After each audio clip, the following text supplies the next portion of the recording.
Welcome to ninth period. Myself Mohit Gupta and we are going to discuss how organisms reproduce. And इस chapter का हम लोगों ने last topic छोड़ा था vegetative propagation and vegetative propagation और tissue culture.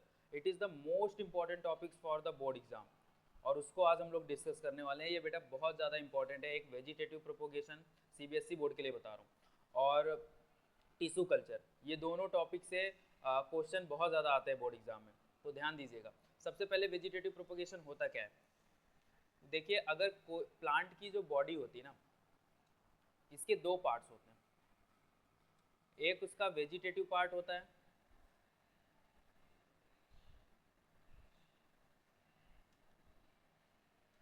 And एक उसका रिप्रोडक्टिव पार्ट होता है.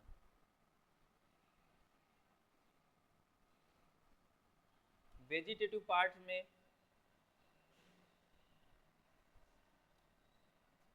रूट, स्टेम एंड लीव्स आती हैं, यानी जड़, तना और पत्ती वेजिटेटिव पार्ट है प्लांट के. और रिप्रोडक्टिव प्लांट में फ्लावर आता है. जो फूल होता है वो एक्चुअली में रिप्रोडक्टिव पार्ट है.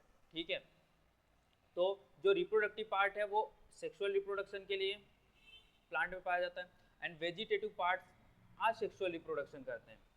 एसेक्सुअल रिप्रोडक्शन यानी पेरेंट्स से ये जो पार्ट्स हैं, पेरेंट के पार्ट से नया इंडिविजुअल बन जाता है. ठीक है, वेजिटेटिव पार्ट से ही नया इंडिविजुअल बन जाता है. ठीक है, तो जब मैं कहता हूँ कि जब नए प्लांट का नया individual root, stem and leaf से यानी वेजिटेटिव पार्ट से बनता है, तो उसी को हम लोग क्या बोलते हैं, वेजिटेटिव प्रोपोगेशन. ठीक है, in this method new plants are produced from the vegetative parts of the plant.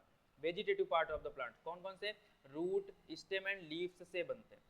ठीक है, देखिए बेटा, जो वेजिटेटिव प्रोपोगेशन होता है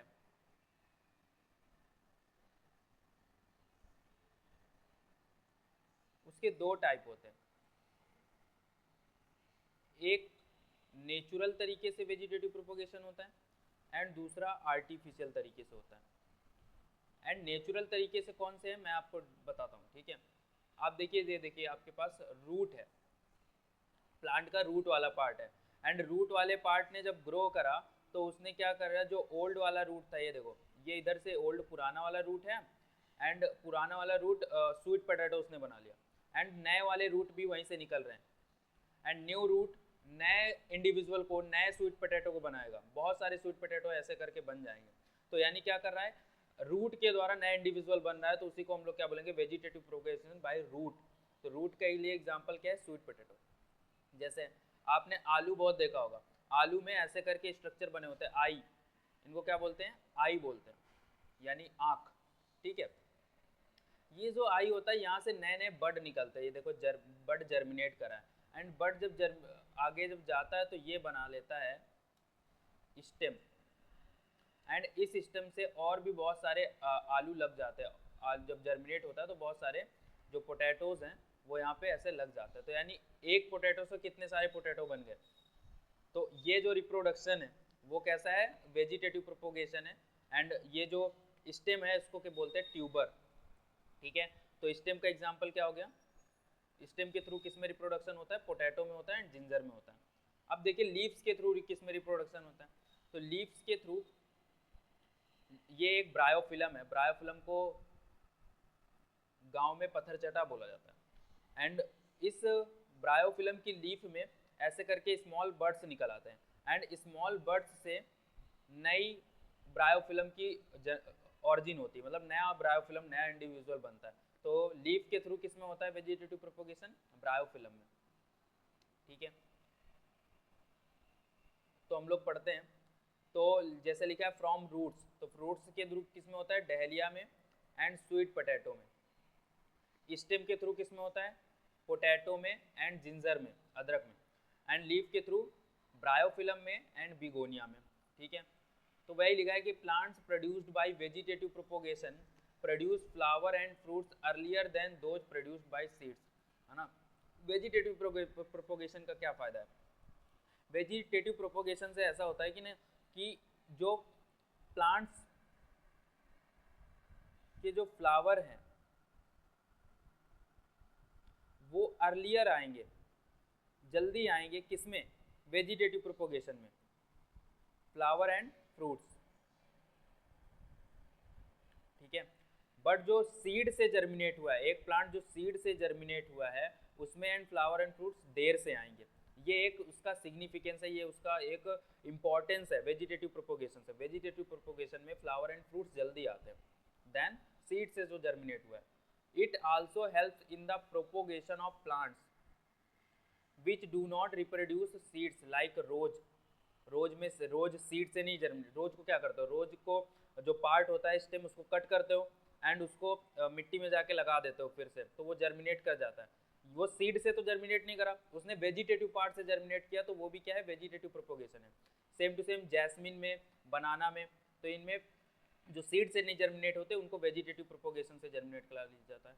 बट ये नेचुरली नहीं हो रहा, ये कैसा हो रहा है, आर्टिफिशियली हो रहा है। तो जो आर्टिफिशियली होता है उसमें 3 मेथड है आपके पास। Vegetative propagation can also done by artificially by cutting, layering and grafting. And cutting, layering, grafting क्या होता है, यहाँ पे देखिए, ये देखिए कटिंग।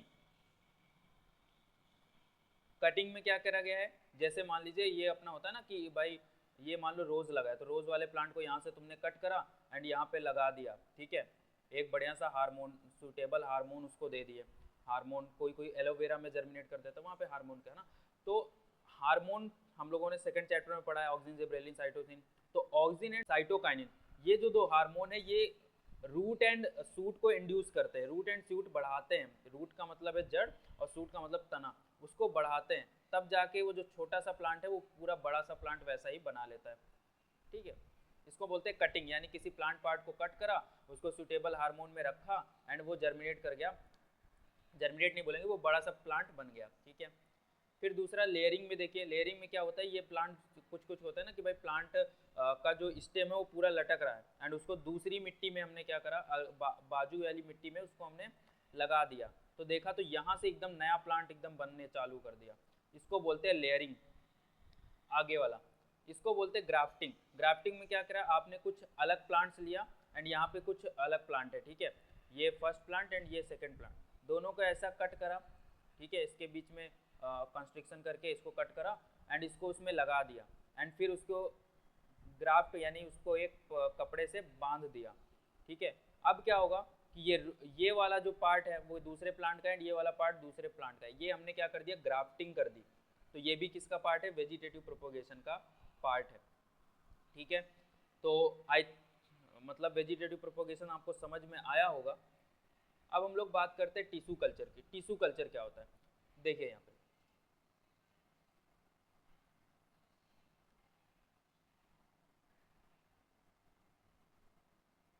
मान लीजिए हमारे पास एक छोटा सा केवल प्लांट है, ठीक है, एकदम छोटा सा प्लांट है एंड हमारे पास वो एकदम लास्ट प्लांट था। अब हमारे पास कोई प्लांट नहीं है एंड उस स्पीसीज को, उस प्लांट की स्पीसीज को हमको बचाना है, हमको बहुत सारे प्लांट बनाने केवल एक प्लांट से, या फिर मैं कह दूं मेरे पास प्लांट भी नहीं है, मेरे पास उस प्लांट की बस लीफ है एंड हमको पूरा प्लांट बनाना है, ठीक है। अब मैं क्या करूंगा, ये जो प्लांट है इसको मैं बोलूंगा एक्स प्लांट, जिस प्लांट का हम लोग यूज करेंगे पुराना प्लांट, एक्स प्लांट। एंड इस एक्स प्लांट का एक सैंपल लूंगा, सैंपल यानी छोटा सा पार्ट, एंड उसको मैं कहाँ पे रखूंगा, ये मैंने क्या रखा, एक्स प्लांट, ठीक है, उसका सैंपल, उसको मैंने एक सूटेबल मीडियम में रखा। सूटेबल मीडियम में यानी हार्मोन वाली मीडियम में। एंड हार्मोन कौन कौन से हार्मोन मैंने अभी बताया, आप उसको ऑक्सिन देंगे मेनली एंड साइटोकाइनिन देंगे। थोड़ी देर बाद जब वो इस मीडियम में ग्रो करेगा तो आपको ऐसा लगेगा कि जो हमने एक्स प्लांट लीफ का लिया था वो अब बचा ही नहीं है, वो उसमें क्या करे, एक बहुत अच्छा ग्रोथ कर लिया है ऐसे करके, ये एक्चुअली में क्या था, लीफ था। अब उसने ग्रोथ कर लिया, वो हमको पहचान में नहीं आ रहा कि वो क्या है ना। उसका एक फंक्शन था कि वो लीफ था, बट अब ये लीफ वगैरह कुछ भी नहीं है। इस स्ट्रक्चर को बोलेंगे कैलस। कैलस क्या है, एक मास ऑफ अनडिफरेंशिएटेड सेल है।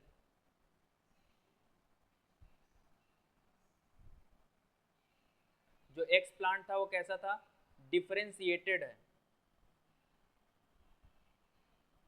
देखो बेटा, डिफरेंशिएटेड एंड अनडिफरेंशिएटेड नहीं समझ में आ रहा है, इसको एकदम सिंपल वे में समझाते हैं।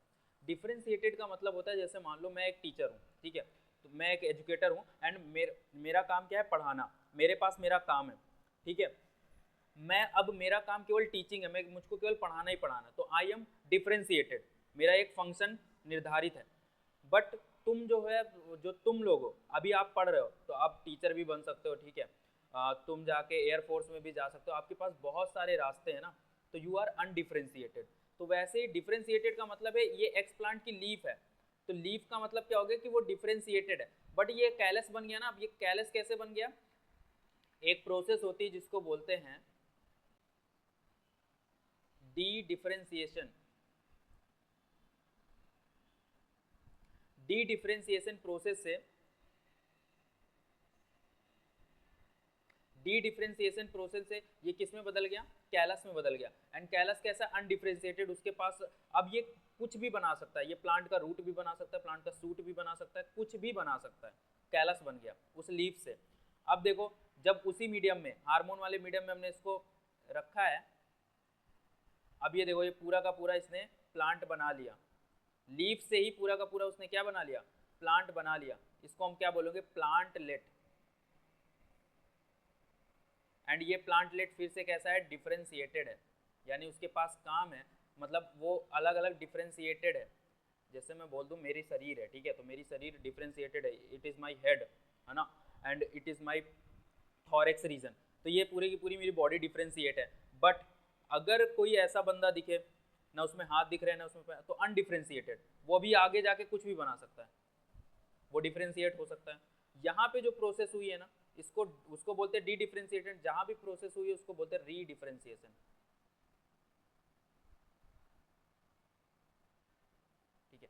अगर चीज़ें नहीं समझ में आई तो इसको फिर से एक बार रिकैप करिएगा, तुरंत समझ में आ जाएगा, ठीक है। आगे देखिए, टिश्यू कल्चर पढ़िए, ये बहुत ज़्यादा इंपॉर्टेंट है। इसको माइक्रो प्रोपोगेशन भी बोलते हैं, क्योंकि छोटा सा हमने माइक्रो पार्ट लिया एंड वो जाके बहुत सारे पार्ट्स, बहुत ज़्यादा पार्ट्स बनाए, बहुत ज़्यादा, मान लीजिए आपने छोटा पार्ट लिया, हमको बहुत ज़्यादा अमाउंट में वो चाहिए, तो वो इस मेथड से बना सकते हो। तो in this method, small piece of plant, plant का एक स्मॉल पीस लेना है, plant tissue are isolated from the growing part of the parent stock, parent stock के ग्रोविंग पार्ट से हमको वो प्लांट हटा लेना है। These pieces are put into suitable culture medium, उसको हम कहाँ पे रखेंगे, कल्चर मीडियम यानी हार्मोन वाले मीडियम में। The cells of the tissue divide rapidly, अब सेल्स वाले जो टिश्यू हैं वो बहुत जल्दी डिवाइड होंगे। अब क्या बना लेंगे, अनऑर्गेनाइज्ड मास, और उसको हम लोग क्या बोलते हैं, कैलस। अनऑर्गेनाइज्ड मास यानी अनडिफरेंशिएटेड सेल ऑफ मास, ठीक है। The cells is transfer to another culture medium, अब दूसरे कल्चर मीडियम में रखा है उसको हमने, उसमें भी हमने क्या रखे हैं, प्लांट हार्मोन रखे हैं, which induce the formation of root, है ना। देखिए, जो आप ऐसे याद रखिए, आज, आज का मतलब क्या है, ऑक्सिन जो है, जा, जा का मतलब होता है जड़, एंड जड़ का मतलब रूट। ऑक्सिन जो है, पता है कि ऑक्सिन रूट का फॉर्मेशन करता है, एंड जो साइटोकाइनिन है वो किसका फॉर्मेशन करता है, वो सूट का फॉर्मेशन करता है। तो root and shoot, the callus having root and shoot develop into the several small plantlet, वो क्या बना लेगा बाद में, फिर ये देखिए प्लांटलेट उसने बना लिया था, यानी पूरा प्लांट बना लिया उसने। Each plantlet is transferred into plant, अब ये प्लांटलेट को उस मीडियम से हटाया एंड उसको एक अपने सॉइल में ग्रो कराने लगे, एक इंडिपेंडेंट प्लांट की तरह। तो ये बहुत अच्छा इसमें लिखा भी हुआ है, इसको अच्छे से तैयार कर लीजिए, tissue culture is most important, ठीक है। तो आज की क्लास यहीं पे ख़त्म करते हैं, नेक्स्ट क्लास में हम रिप्रोडक्शन इन फ्लावरिंग प्लांट्स पढ़ेंगे।